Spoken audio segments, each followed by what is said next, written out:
ओम साईं राम। वह अल्लाह मालिक का सदा उच्चारण किया करते थे। जिस मस्जिद में वह पधारे थे उसमें केवल 2 कमरों के बराबर लंबी जगह थी और यहीं सब भक्त उनके दर्शन करते थे। 1912 के पश्चात कुछ परिवर्तन हुआ। पुरानी मस्जिद का जीर्णोद्धार हो गया और उसमें एक फर्श भी बनाया गया। मस्जिद में निवास करने के पूर्व बाबा दीर्घ काल तक तकिया में रहे। वे पैरों में घुंघरू बांधकर प्रेम विहल होकर सुंदर नृत्य व गायन भी करते थे। जल का तेल में परिवर्तन। बाबा को प्रकाश से बड़ा अनुराग था।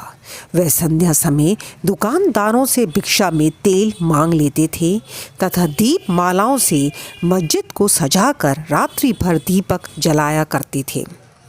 यह क्रम कुछ दिनों तक ठीक इसी प्रकार चलता रहा। अब बनिए तंग आ गए और उन्होंने संगठित होकर निश्चय किया कि आज कोई उन्हें तेल की भिक्षा ना दे। नित्य नियमानुसार जब बाबा तेल मांगने पहुँचे तो प्रत्येक स्थान पर उनका नकारात्मक उत्तर से स्वागत हुआ। किसी से कुछ कहे बिना बाबा मस्जिद को लौट आए और सूखी बत्तियां दियों में डाल दी। बनिए तो बड़े उत्सुक होकर उन पर दृष्टि जमाए हुए थे। बाबा ने टमरेल उठाया जिसमें बिल्कुल थोड़ा सा तेल था। उन्होंने उसमें पानी मिलाया और वह तेल मिश्रित जल वह पी गए।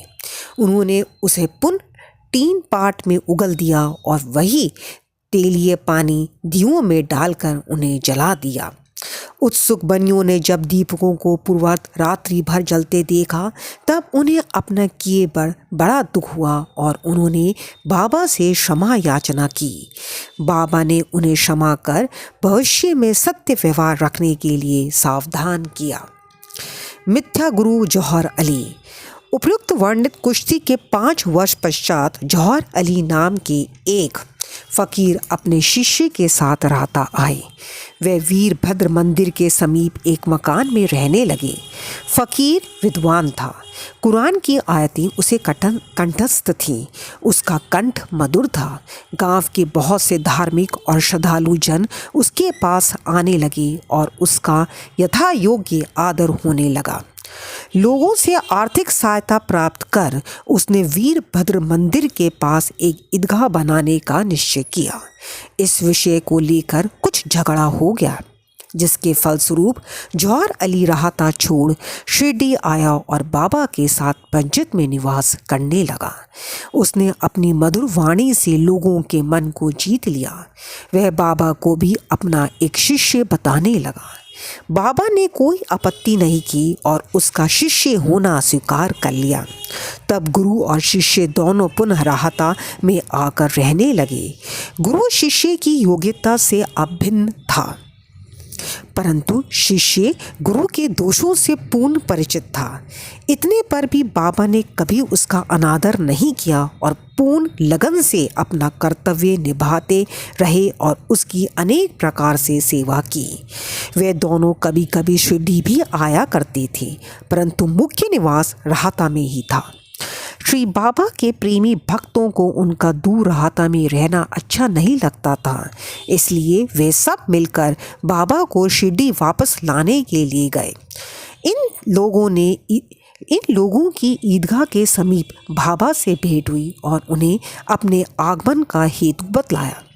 बाबा ने उन लोगों को समझाया कि फकीर के आने के पूर्व ही आप लोग शिरडी लौट जाएं। इस प्रकार वार्तालाप हो ही रहा था कि इतने में फकीर आ पहुँचे। इस प्रकार अपने शिष्य को वहाँ से ले जाने का कुप्रयत्न करते देखकर वे बहुत ही क्रोधित हुए। कुछ वाद विवाद के पश्चात स्थिति में परिवर्तन हो गया और अंत में यह निर्णय हुआ कि फकीर व शिष्य दोनों ही शिरडी में निवास करें और इसलिए वे शिरडी में आकर रहने लगे। कुछ दिनों के बाद देवीदास ने गुरु की परीक्षा की और उसमें कुछ कमी पाई। चांद पाटिल की बारात के साथ जब बाबा शिरडी में आए थे उससे 12 वर्ष पूर्व देवीदास लगभग 10 या 11 वर्ष की अवस्था में शिरडी आए थे और हनुमान मंदिर में रहते थे। देवीदास सुडोल, सुंदर आकृति तथा तीक्ष्ण बुद्धि के थे। वे त्याग की साक्षात मूर्ति तथा अगाध ज्ञानी थे। बहुत से सज्जन जैसे तात्या कोते, काशीनाथ व अन्य लोग उन्हें अपने गुरु समान मानते थे। लोग जौहर अली को उनके सम्मुख लाए। विवाद में जौहर अली बुरी तरह पराजित हुआ और शिरडी छोड़ वैजापुर को भाग गया। वह अनेक वर्षों के पश्चात शिरडी आया और श्री साईं बाबा की चरण वंदना की।